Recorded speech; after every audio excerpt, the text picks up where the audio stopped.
a storms are coming for my San Francisco 49ers and the faithful when they have to travel out to Buffalo to take on Josh Allen and the Buffalo Bills in this Week 13 matchup in the 2024 season under the bright lights of Sunday Night Football, as their season is falling apart as if it already wasn't. But in case for all the people out there that are still in denial, under delusions that it can turn around, it can turn a corner, even with a crappy division that it is, then maybe this will be the reality check that it can finally give you that it won't. That it won't. I mean, sure, I could be negative. I'm being delulu myself, but maybe this game will be the reality check that it won't turn around, especially with how beat up, how demoralized, how crushed this team is after failing to finish the story back in February. The reality is starting to set in, especially potentially with, they could potentially be without their starting quarterback, Brock Purdy. And we'll talk about why exactly Brock Purdy may not play in this game again. So that being said, yeah, things are not looking great for my San Francisco 49ers heading into this game. They might be even worse going into this game after they got crushed. They got absolutely crushed in Green Bay as expected. They got smashed, stacked, and packed in that game against the Packers. So that's actually a good segue to talk about the week that was for both of these teams. In week 12 for my San Francisco 49ers, without Brock Purdy, without Trent Williams, without Nick Bosa, without Charvarius Ward, they expectedly got handed the result that you should have been expecting when they faced Jordan Love and the Green Bay Packers in that game. Smashed, stacked, and packed in that game. Now, whether they or not they played, though, it might have been a little closer, sure. But the players in that game, though, that did play, aside from George Kittle, aside from Jawan Jennings, the players that did play in that game, they looked like they didn't want to be there. They already accepted the defeat. They conceded the loss as soon as the game started. Like, hell, maybe even before the game started. Like, no matter who the starting quarterback was, whether it's Brandon Allen or Josh Dobbs, they conceded defeat at the hands of the Packers. So, it was real ugly. There was a lot of undisciplined penalties, mistakes, a lot of disheartening football, if you want to put it that way, in that loss to the Packers. So, now you go into this game against the Bills, under the bright lights of Sunday night, it could get even uglier for this game. And, yeah, it was now ineligible to be flexed out. Oh, man. It's just real ugly, man. Meanwhile, for the Buffalo Bills, when you look at them right now at this point of the season, they're 9-2. They're doing pretty well, despite they don't really have a top receiver in this offense, but you still have Josh Allen as your quarterback. And when they were going into the season, I was a little weary of them, how they would do. I was kind of thinking of a drop off of sorts, especially when you consider the Jets and the Dolphins, making it a potential 3-way in the division. But they're actually doing well for themselves. They exceeded expectations. Josh Allen is really making the most of the situation with the offense and really making the receiving position like God of sorts.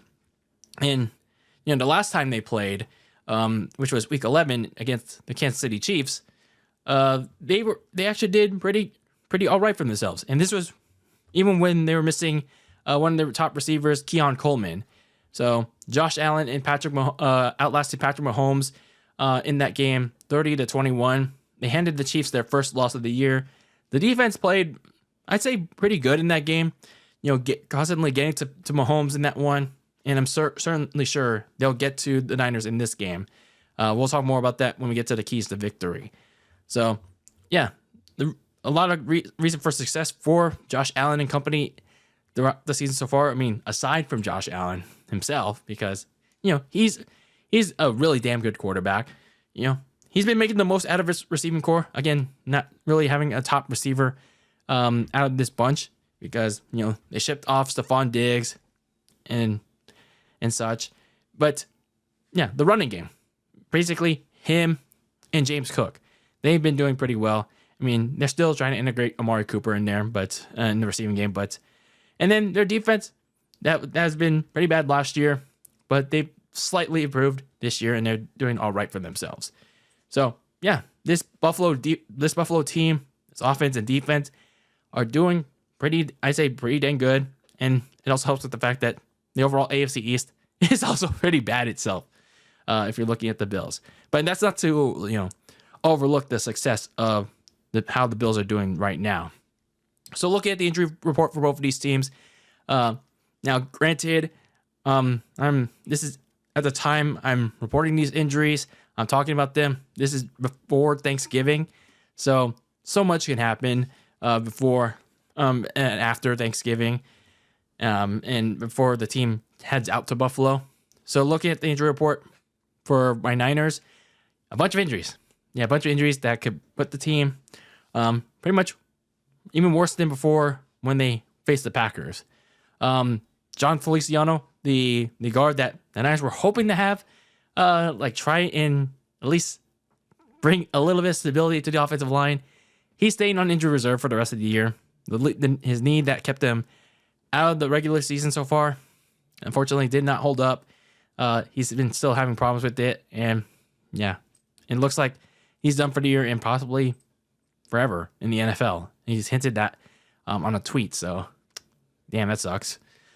Dre Greenlaw, it looks like he's going to try to come back and get some reps.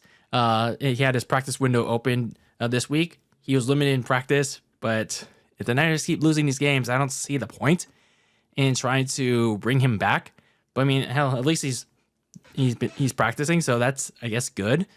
Aaron Banks and Jordan Elliott on both the offensive and defensive line, they got concussed in the last game, so they're in the concussion protocol. Not sure if they'll be able to play.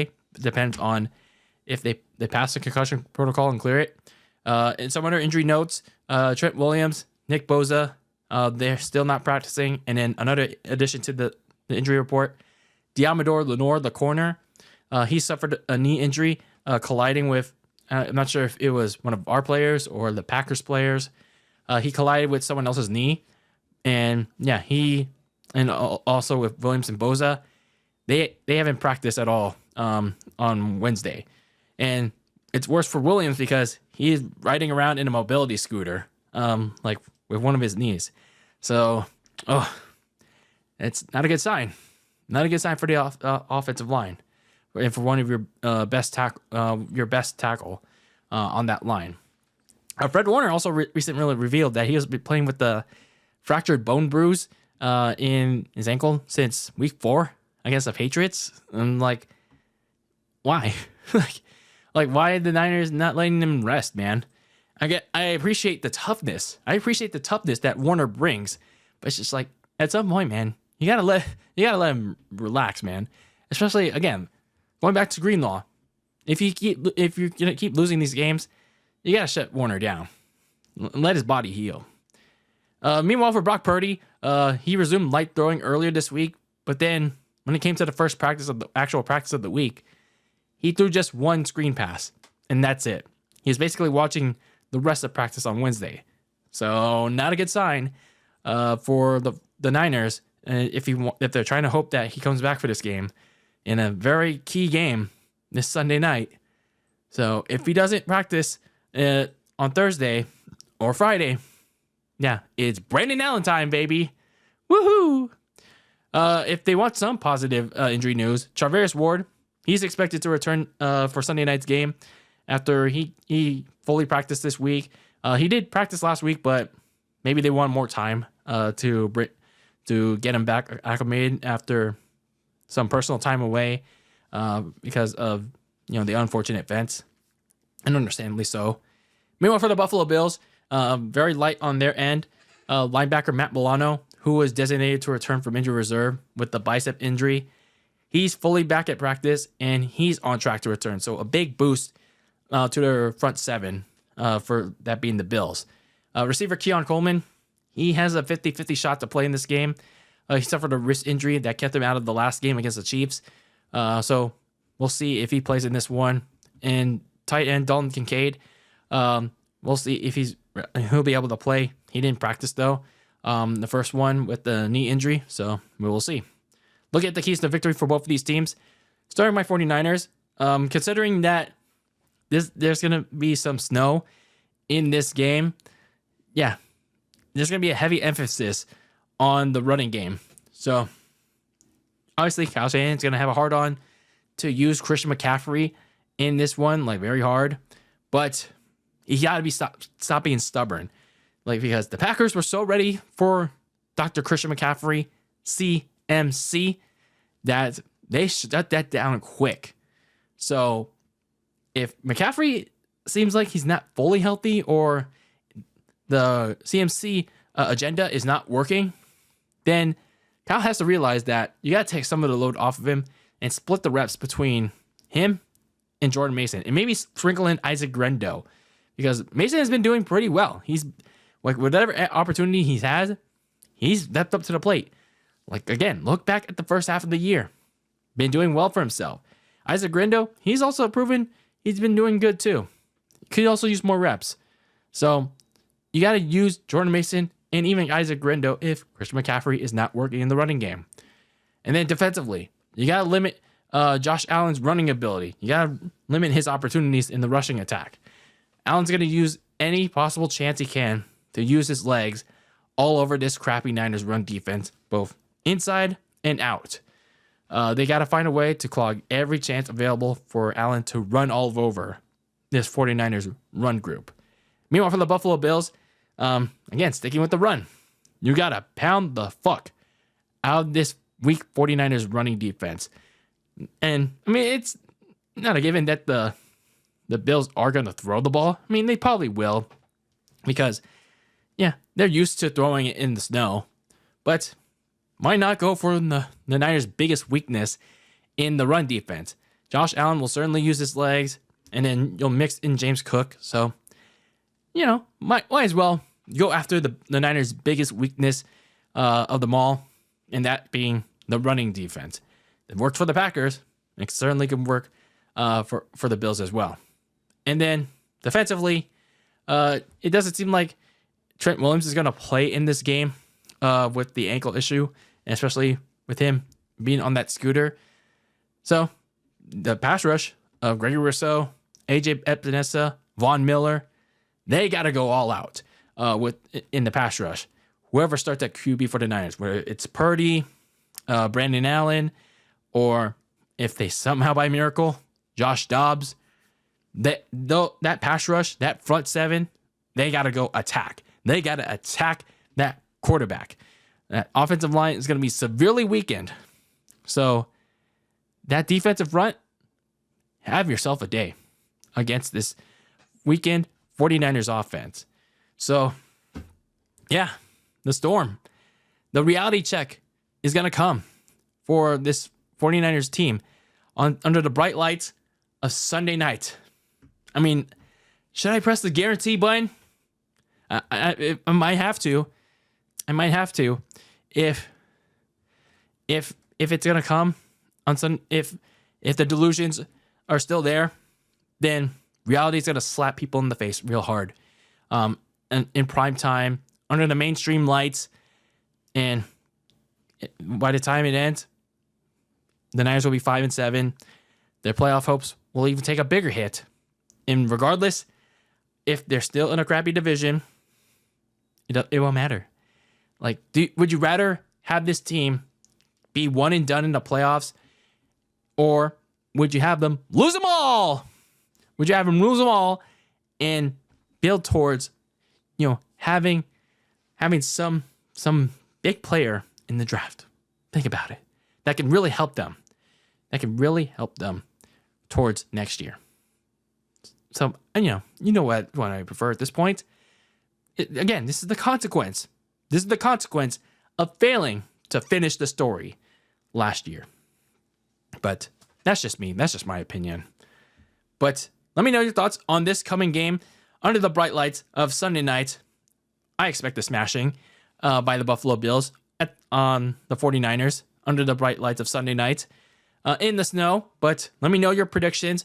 Let me know your thoughts as the 49ers head to Buffalo in the snowy snow against to take on the Bills and Josh Allen.